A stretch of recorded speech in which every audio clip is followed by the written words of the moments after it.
Have you ever experienced an international event cancellation just 10 days before it was supposed to happen?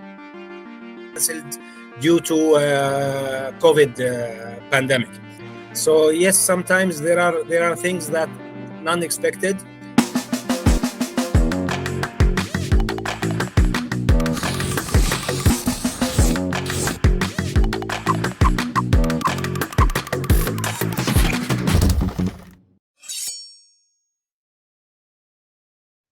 Hey, it's me, Wajiha Nadeem. Today our guest is Ammar Anabtawi. So, Ammar, how are you?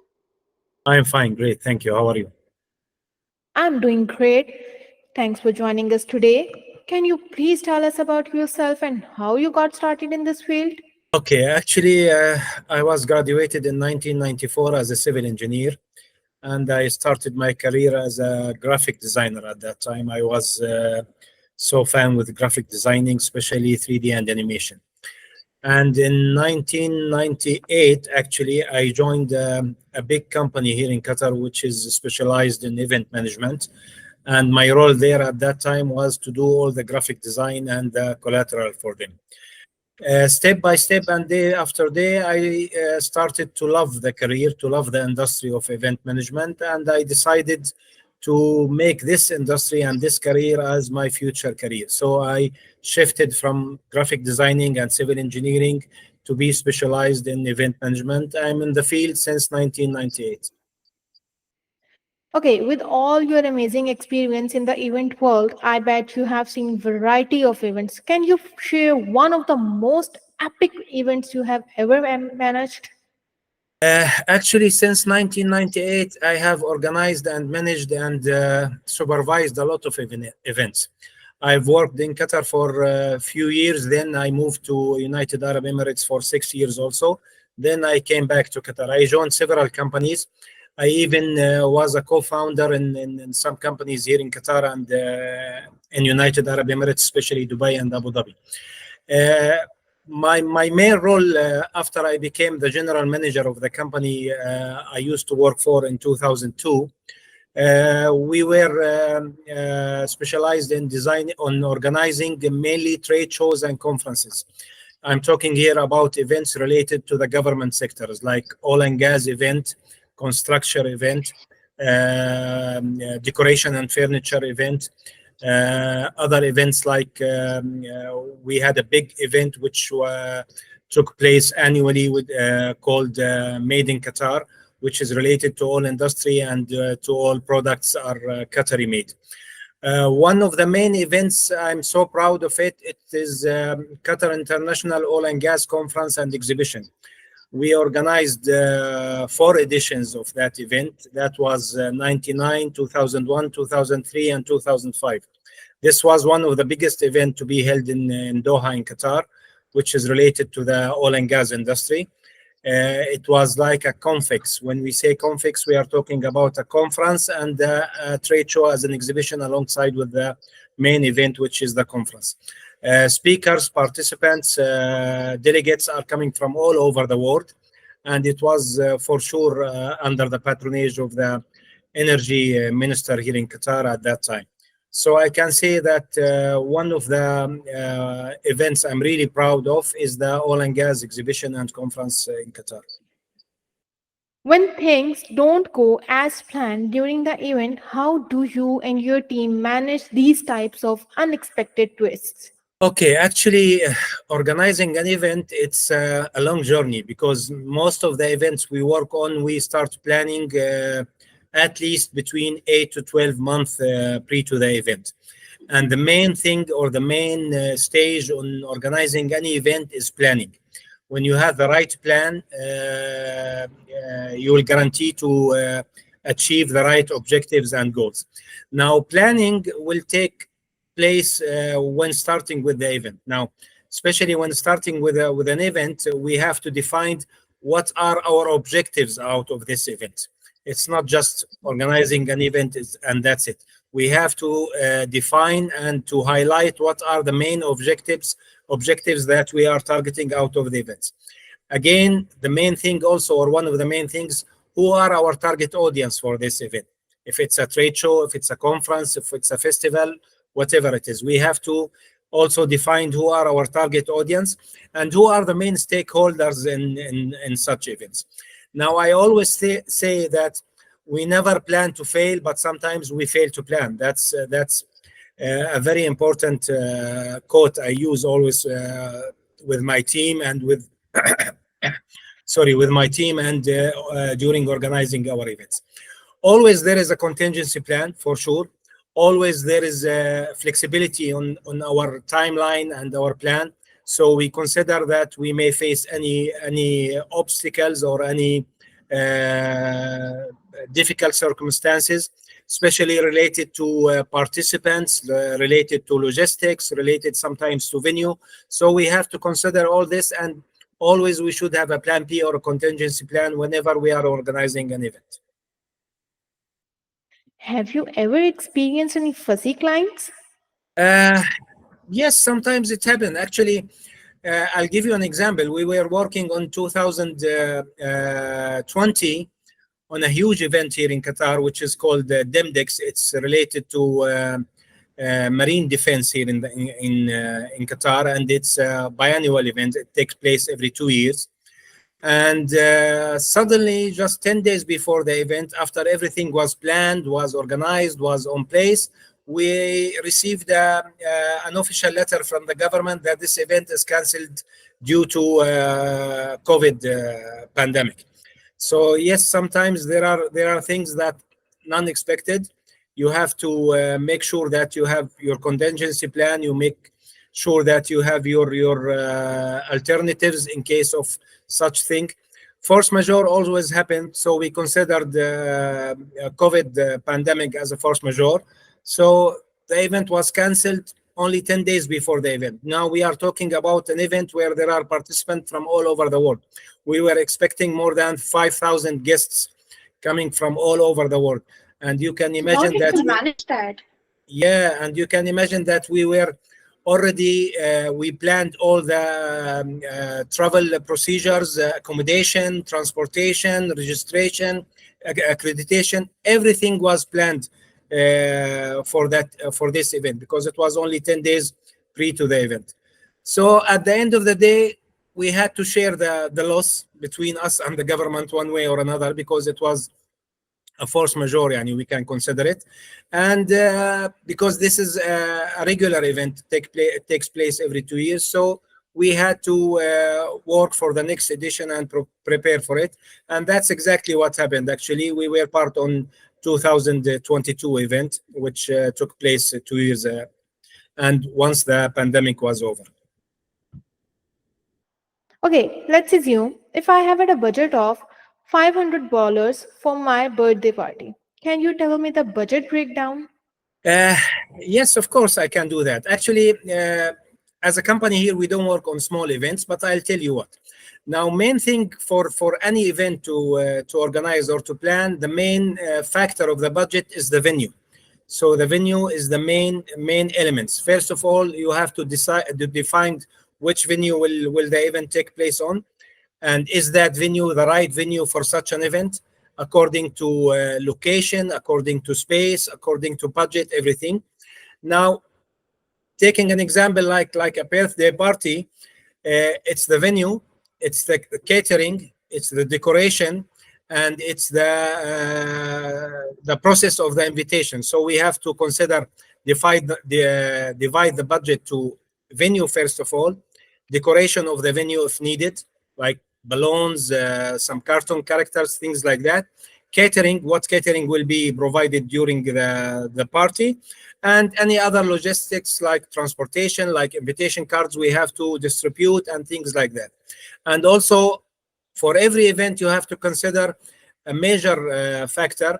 Always keep it in mind, which is documentation. So any event you organize or take place, you have to make sure that it's recorded, it's provided with videography and photography services or coverage, so you can have it documented as a reference for you for next events.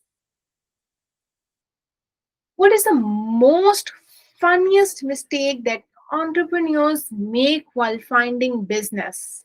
Now, for us here, As you know, I'm the founder and CEO of Expotel. Expotel is an event management company here in Qatar for the last 7 years, you can say.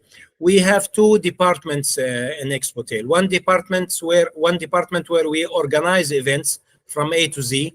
I'm talking about planning, managing, organizing, delivering events such as trade shows and conferences and sometimes festivals. The other department, which I was very keen to have it included in the structure of the company, is the services of the event. Because during my experience for the last 2 decades, I was working as an event planner and organizers. That means whatever services I need, I have to outsource it. So I was very keen when I established my company to have a division where we try our best to have most of the services in-house. This will facilitate your work, will facilitate the process you are working on. Even it will support you a lot with your budget when you have everything in-house. Of course, at the end of the day, you can't have everything in-house, but as much as you can, this is very important. Now, behind the scenes, the main work behind the scenes is the operation and the production. When we are working on an event, most of the production and operation services are taking place behind the scenes. Also, some of the services that taking place behind the scenes is the creative. In our company here, we have a creative department. Once we are appointed to organize an event, whether it's our event or a third-party event, we start on creativity. We start with the concept of the event, the theme of the event, any designs for production services, such as, for example, stage, booths for the exhibition, gate for the main event, any related creativity needed to be done. This is all taking place behind the scenes. And this is a base for any event. Because when you start with an event, especially if it's a new event or a first edition of event, the main thing you have to work on is the identity, the brand, and the theme of the event. This is taking place in our creative department, who, I always, I'm always so proud of my creative department because everything starts from there. Can you tell me a funny moment that can still makes you laugh? Actually, it's not about makes me laugh. I'll tell you the moments that makes me proud. The moments that makes me proud once the event is over and we are done, completed, delivered. The most moment I love and I feel so proud of it when some of the participants of the event, they came to us and say, thank you, you did a great work. Everything was perfect. You delivered perfectly. And this was a successful event. This is the moment we are always looking for. We work for 8 to 12 months just only for this moment. When the participants, the exhibitors, the speakers, the delegates, whoever they are taking place in the event, they come to us at the end of the event and say, thank you, it was a great event. This is our proud moment. Okay, let's play a rapid fire round. You have to select only one option: coffee or tea. Coffee. Favorite app on your phone? Uh, Favorite app on my phone. Actually, now I'm last year I started a channel on TikTok and on Instagram. It's called EMP, Event Management Bureau, and this channel is mainly directed to all people around the world who are interested in event management. I'm giving advices, tips on event management. So the main app I'm using daily is CapCut, doing editing for my videos. Early bird or night owl? Early bird, of course. Favorite business book? Favorite business book, Rich Father, Poor Father. First thing you do when you wake up? Coffee. What's your hidden talent? My hidden target, actually, I dream of having Expotel, our company, as a regional company where we can have divisions or branches all over the region, mainly the GCC countries. If you could travel anywhere in the world, where would you go? Actually, I have traveled most of the countries all over the world, but I really love and have very nice memories from London, UK. Okay, can you tell us the unique advantages? Actually, for the last 2 decades, I used to travel a lot, and unfortunately, I can say most of my journey or travels is for business, not for leisure or for vacations. What I love most about London is the museums. Actually, whenever I go to London, I choose few museums to visit. And let me tell you one thing, because I am Palestinian and I was born and raised outside of Palestine, I haven't ever visited my homeland, my country, Palestine. So my main dream is to have my last days in Palestine. That's nice. Oh, by the way, can you tell me the most memorable event that you have attended as a guest? Okay, the most memorable event I have attended as a guest was the first overseas event I attended. That was 1998. It was an oil and gas, it was called Offshore Technology Conference, and it took place in Houston, Texas. That was my first event I attended outside of Qatar. And this was the event where I came back and I decided that I will change my career and I will shift to event management. And I remember at that time, I came back to Qatar, and my manager at that time, he asked me to submit a report about the visit. So I submitted a report and I headlined the report as Event Tale. It's not a report, it's a tale. It's a story about the event. And at that time, I decided that one day I will have my own company and I'll call it Expo Tale. And I remember that in 2000, exactly 2000, I have booked a domain online, expotail.com. And I kept that domain with me and renew it every year till 2015 when I decided to establish my company. As you have to meet so many clients who have like different requests and ideas, have you ever experienced a client who has like some unrealistic or weird request? It's not unrealistic, but working in event management, the good thing about it, and you can say sometimes it's good, sometimes it's not, that you meet different mentality of people. Some event you organize for government sector, for private sectors, for business owners. So you have to be flexible to deal with all mentality, with all requests. Now, during my journey in that sector, I learned that first of all, I should be ready for any question if the client asks me. And if I don't have the answer, I have to play around it until I get the right answer.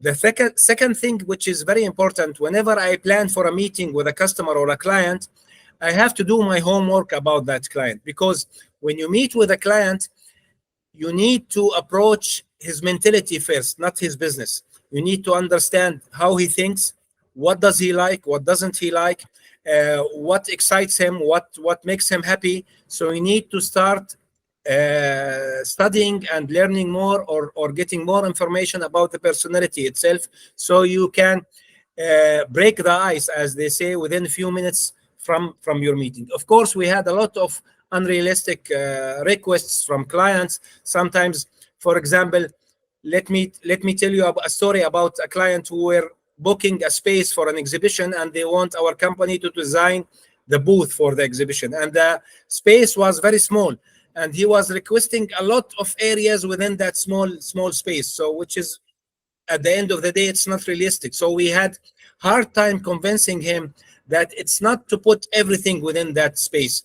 It's how you receive the visitors, how you deal with them, what colors you use in your space so it can reflect your identity, your brand.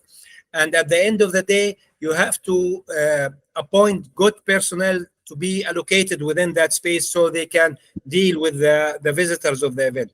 So a lot of times, yeah, we receive unrealistic requests. For those looking to get into your line of work, what skills do you think are most essential? Now, the good thing about event management, that it's the umbrella of all business skills. Yani, let me tell you, if you work on an event management, you should have knowledge on marketing, on sales, on operation, on planning, on organizing. Even for me personally, I have a lot of experience on graphic designing. So That's why I have very good relation with my creative department and all other departments. The main major skill you should have in any business, from my point of view, is communication. Communication is very, very, very important, because you can gain a business with communication, and you can lose a business with bad communication. So I put communication as a priority in skills needed for our industry. Okay, as we wrap up, give us top 5 tips for making any event successful. Sure, yeah. First of all, uh, defining objectives out of the event. Second thing, who is your target audience or stakeholders? Third thing, third thing is the right planning. The fourth thing is the budgeting. This is very important also. The last thing, which is important, and some of the industry leaders, they don't focus on it, the general output of the event, how the event will be delivered. This is very important. Thank you so much. It was a pleasure. It was my pleasure. Thank you very much. Thank you. Thank you. Take care.